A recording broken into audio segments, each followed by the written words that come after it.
Seçim 2024 programından merhaba değerli izleyenler. Yeni bir programla sizlerleyiz. Bugün Van'ın Payzava ilçesindeyiz. Burada seçimin nabzını tutacağız. Payzava halkına 31 Mart yerel seçimlerinde beklentilerini ve yapacakları tercihleri soracağız. Dilerseniz vakit kaybetmeden röportajlarımıza başlayalım.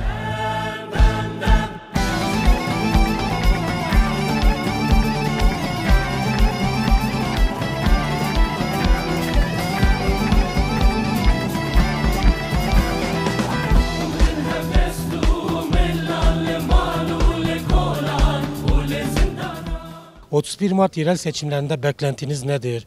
31 Mart yerel seçimleri sizin için ne anlam ifade ediyor? Vallahi abi eğer ki bu şekil olursa hiçbir şey anlam ifade etmiyor. AK Parti'nin elindeyse. Çünkü AK Parti bize hiçbir şey yapmamış. Eskiden bu HDP'nin elindeydi.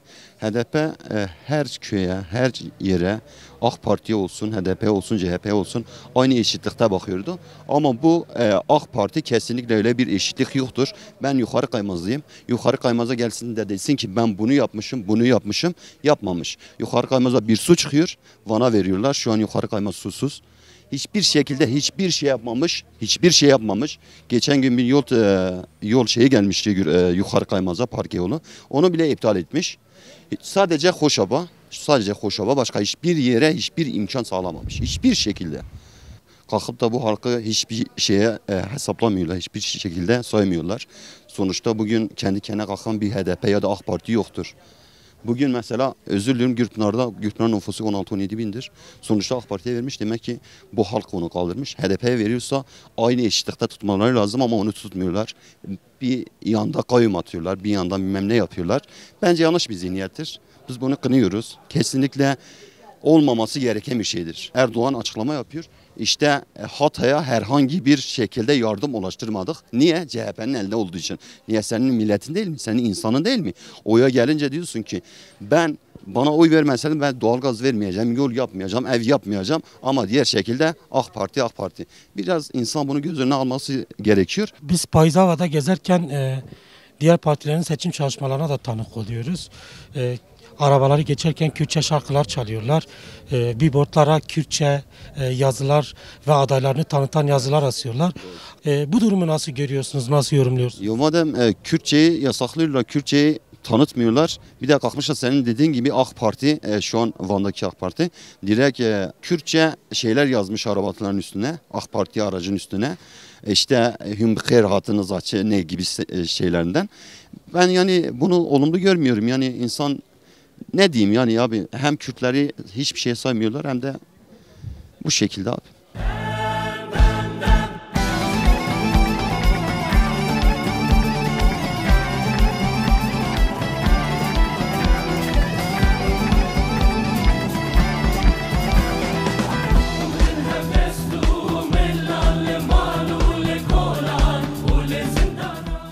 Ee, 31 Mart yerel seçimin Türkiye halkları için önemi nedir? Vallahi bütün seçimler demokrasi için olmazsa olmazdı. Özellikle Türkiye halkları için o yaklaşık 20 yılı aşkındır. Bir siyasal iktidar var ki hani tabiri caizse evlere şenlik, demokrasiden uzak, insanların iradesine etiket koymaktan haz duyan, çıkar sağlayan bir anlayıştır ki bu da Türkiye halklarına bir yarar getirmedi. Zaten bütün sonuçlarıyla görüyoruz. Gerek ekonomik, gerek antidemokratik tutumlar hem uluslararası arenada hem iç kamuoyunda getirdiği ağır sonuçları halk ödüyor. Elbette ki seçim demokratik bir alandır. Kürtlerin de uzun yıllardır bu inkar, asimilasyon politikalarından müzdarip bir şekilde bu araneda siyasi demokratik bir alanda kendini var etme, kendi kimliğini öne çıkarma, kendini yönetebilme şeyi var, iradesi var. Maalesef ki bizim için zaten Kürtler için öncelikli durum da budur yani. Türkiye'de var olma, yok olma durumu var Kürtler için. Gördüğünüz gibi yıllardır %70, %80, %90 alınan belediyelere eften püften sebeplerle kayyum atanıyor. Halkın iradesine koyuluyor. Kayyum atanıyor. Bu kayyumların da zaten vali elleriyle, kaymakam elleriyle halkın bütün enerjisini, ekonomik şeylerini hepsini çarçur ettiler. Biz bunu diyoruz. Yani kamuya, halka ait olan ne varsa hepsini yandaşa, şuna buna peşkeş çekip götürüyorlar. Bu sadece bu kayyumlar onlara bir yarar sağladığı için bunu yapıyorlar. Yani yoksa hani onlar iddia ediyorlarsa biz de Kürdüz falan, o hani tırnak içinde söyledikleri şey. Yani pratikleriyle görüyoruz yani ne yaptıklarını. Yani tamamıyla Kürtlerin istemleri dışında hareket eden kişilerdir. Yani sadece işte iktidarlara yamanıp işte birkaç tane işte argüman geliştirip işte biz de Kürdüz adı altında Kürtler kendi kendini yönetmesin meselesidir. Öncelikle Kürt bölgelerinde alınan belediyelerin yani gücü yettiğince o taşımalı size örneğin daha önce Beytüşşebap'ta olduğu Çukurca'da, Şırnak'ta bazı ufak seçmen sayısı olan yerleri taşımalı bir şekilde onları yapmalıdır. Yani ne koparsam kârdır mantığı yürütülüyor. Anlatabiliyor muyum? Yine de yapacak yani ben bu iktidarın yani öyle demokratik bir şekilde bu seçimi yürüteceğine ben asla inanmıyorum. Çünkü hani derler yani yaptıklarımız teminatıdır. Onlar zaten yıllardır bunu yapıyorlar. İnsanlara emekçi olan memurları, korucuları tehdit altına alıp işte efendim siz oy vermezseniz işinizden olursunuz, aşınızdan olursunuz. Biz bunlara tanık olduk yani. Çok teşekkür ederiz. Ben teşekkür ederim. Evet.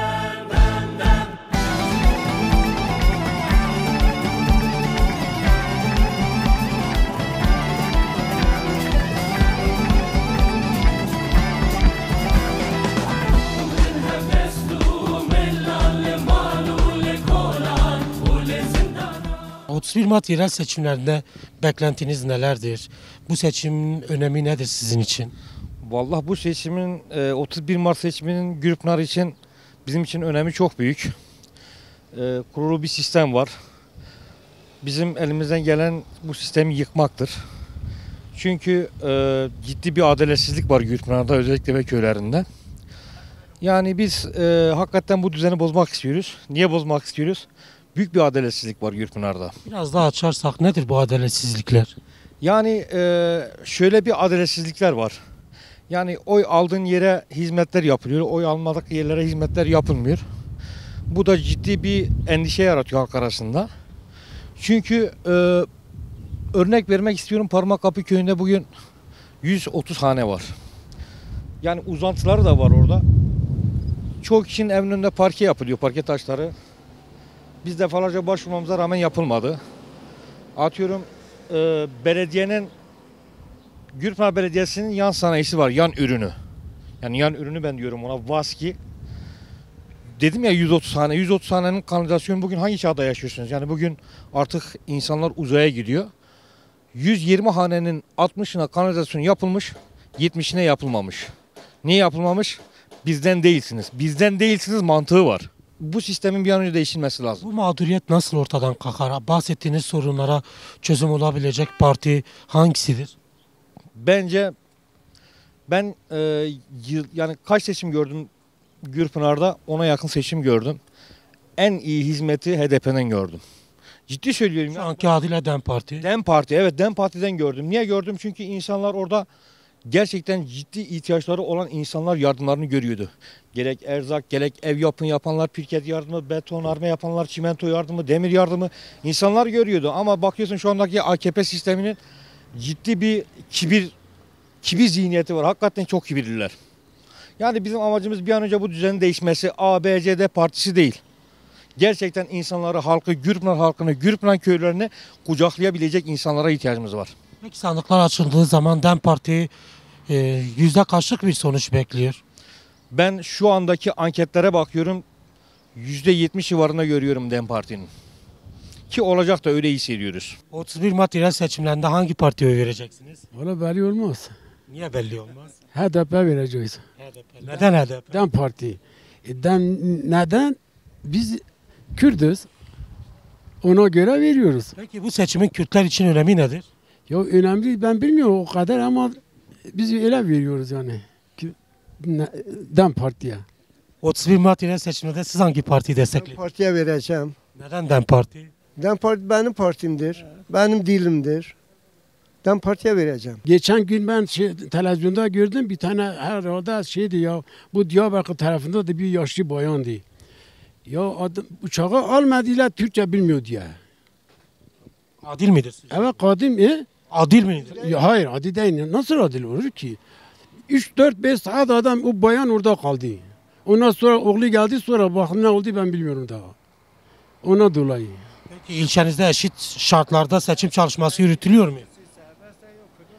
Ya mecliste peki herkes konuşuyor. Kürtçe, İngilizce, Arapça konuşuyorlar. Akşam ben seyrettim bir tane bizim milletvekili bir bayan. Selam bir verecek de hemen orada kapatıyorlar. Peki neden? Bu nedir yani?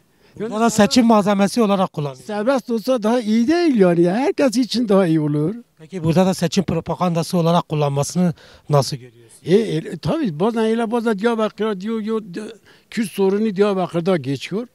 Bazen o gidiyor bilmem o belediye başkanı Ankara'ya gidiyor nedir böyle yapıyor. Diyarbakır'a gidiyor poşet takıyor. Yani böyle yapıyor. Size inandırıcı geliyor mu? Hayır. Ya, Siz ne söylemek istersiniz? Gelmiyor. Biz tam DEM Parti'ye vereceğiz. ama herkese bir olsun. Ayıptır yani böyle olmuyor. Olmaması lazım. Peki siz son olarak 31 Mart'ta sandıklar açıldığı zaman DEM Parti nasıl bir sonuç bekliyor? İnşallah %100. Allah'ın izniyle. %100 kazanacak. 31 Mart yerel seçimlerine az bir süre kaldı. Payzava'nın sorunları nelerdir? Çözüm bekleyen sıkıntıları nelerdir? Payzava'nın sorunları 8 yıldır olan işgalci bir belediye ve kayyum zihniyeti. Biz bir an önce burada bitmesini istiyoruz. İnşallah 31 Mart'ta DEM Parti kazanacak. Hep birlikte barış, eşitlik, kardeşlik olacak.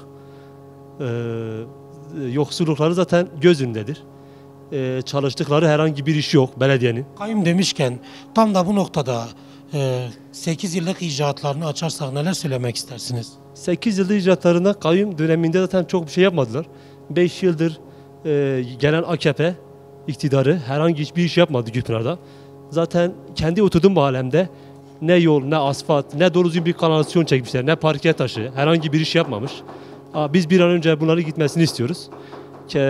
Daha güzel bir belediye, daha eşitlik, daha kardeşlik, DEM Parti istiyoruz. Allah'ın izniyle DEM Parti gelecek. Bu halk elinden ne gelirse onu yapsın. Ve tabii ki bu vicdan meselesidir. Vicdan meselesi olduğu için Gülpınar'da DEM Parti kazanacaktır. Çok teşekkür ederim. Biz teşekkür ediyoruz. Çok sağ olun.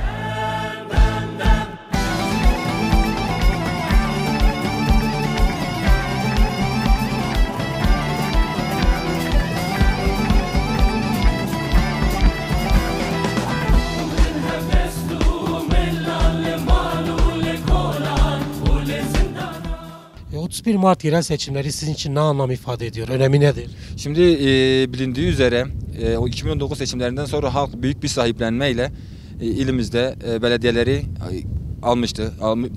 DEM Parti tarafından bütün belediyeler pek çok belediye alınmıştı. Ancak halkın iradesine yineden hukuksuz bir şekilde kayyımlar atandı. Bu yerel seçimler aracılığıyla yeniden belediyeler halkın olacak diye düşünüyorum.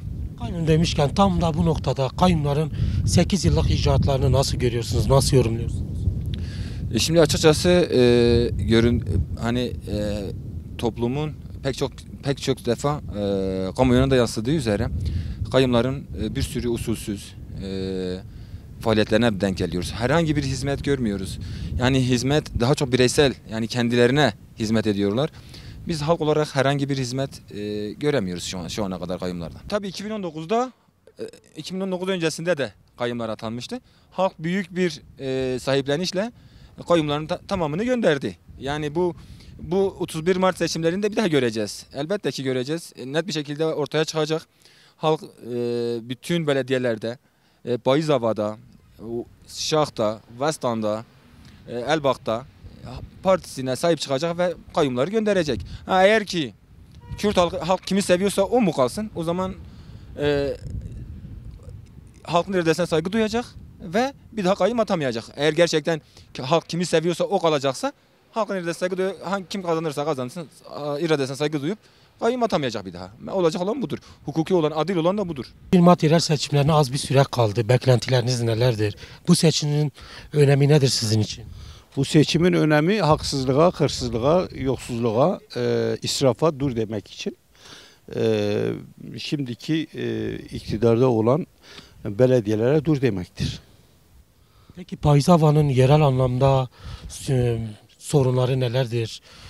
Çözülmeyi bekleyen ne tür sıkıntılar var? Bayızava'nın Türkiye'de ilçe olarak en büyük coğrafyasına sahiptir. 4064 kilometre kare ile. Dolayısıyla coğrafi bakımdan büyük olduğu için nüfusla birlikte Türkiye'de en büyük kişi başı belediye payını alan Bayızava'dır. Gürpınar Belediyesi kaynak sorunu yok. Kaynakın israf ve farklı yerlerde kullanılma sorunu var. Mesele bu. Yoksa Bayızava'da insanlar artık bu şeyi biliyor. Bu israfı, bu haksızlığı, bu hukuksuzluğu, bu keyfi uygulamayı. Onun için bu 31 Mart seçimlerinde bu yönetime dur diyecekler kesin bir şekilde hem de. Peki sizce bu yönetime kim dur diyebilir? Siz sandık başına gittiğinizde hangi partiden yana tercihinizi kullanacaksınız? Yönetimde en büyük şey özgürlük taraftarları olan, barış ve kardeşlik taraftarı olan seçmen kitlesi dur diyecek. Bu memlekette, bu ülkede barış ve özgürlük olmadığı müddetçe burada hiçbir sorun çözülmez. Dolayısıyla yerelden başlayarak de kendi kendini yönetebilme kabiliyetine sahip bu millet tekrardan yerelden başlayarak yukarıya doğru gidecek ve ben de varım diyecek. Peki siz sandık başına hangi partiyi destekleyeceksiniz? Sandık başında Halkların Eşitlik ve Demokrasi Partisi, bugünkü DEM Partisi dediğimiz o partiyi destekleyeceğim. Peki DEM Partisi seçimi kazandıktan sonra Bayızava ilk ne tür bir hizmet yapmasını istersiniz? Hizmet almamış en ücra köşedeki Norduz'un, Hoşav'ın en ücra köşesindeki insanlara hizmet götürmek, kaynakları eşit ve adil, şeffaf bir şekilde kent konseyleri kurarak gençlere özellikle belediyenin kaynaklarının ne kadar olduğu, nereye harcandığı, neler yapılacağını anlatmak olacak. Son olarak bir çağrınız, bir mesajınız var mı? Kendi kendimize oy verelim. Teşekkür ederim. Rica ederim.